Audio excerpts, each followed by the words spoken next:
Hello, and welcome to a nerd drinking coffee, giving tech tips.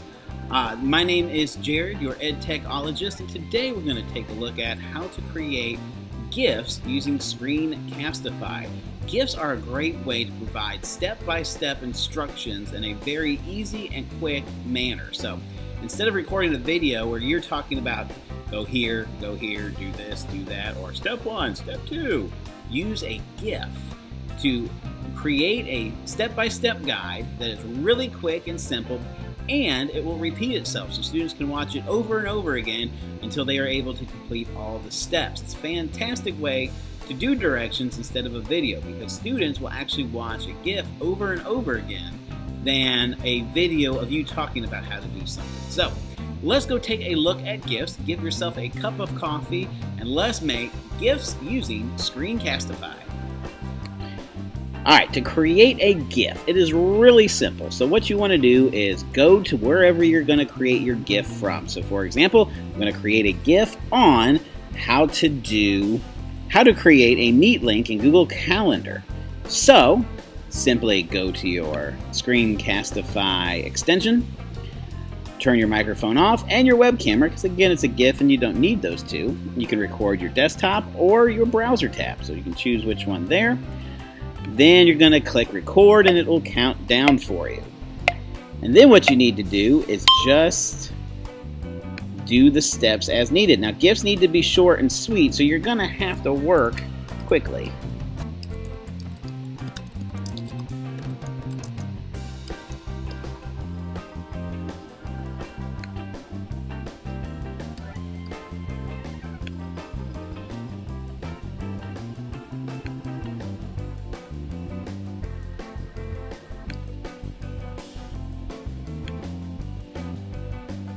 Then once you are done filming, simply go up to your extension again and click the stop button.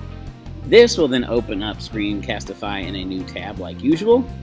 You can view it, you can see how many seconds it is, and usually GIFs, you want to keep it under 50 seconds at as much as possible, and sometimes if it's a little bit over than that, Screencastify may tell you, sorry, that is too long and not going to work. So just be aware of it, try to keep it at 30 seconds. If it's going to be something super long, you might want to create multiple GIFs and chunk it that way.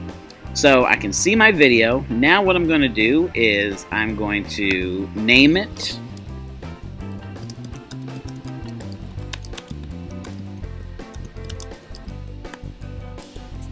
Then go over here on the menu side on the right hand side, go to download and say export as an animated GIF. And you can adjust your size here, so 640 by 328 pixels can be a very good size for, say, a Google slide deck, but if you need it to be a lot larger, maybe on a website or something like that, you can adjust the size here. But again, the bigger it is, the more memory it's going to take, and sometimes that can cause an issue when putting it in different locations or sending it to somebody via email. Alright, so I have my size set. I'm going to go ahead and click export, and it's going to take a few minutes for it to export, so be a little bit patient.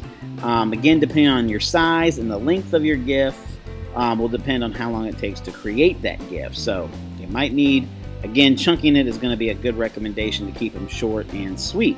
But once it's done creating the GIF, it will download the GIF to your Chrome web browser. And it will also save in Google Drive.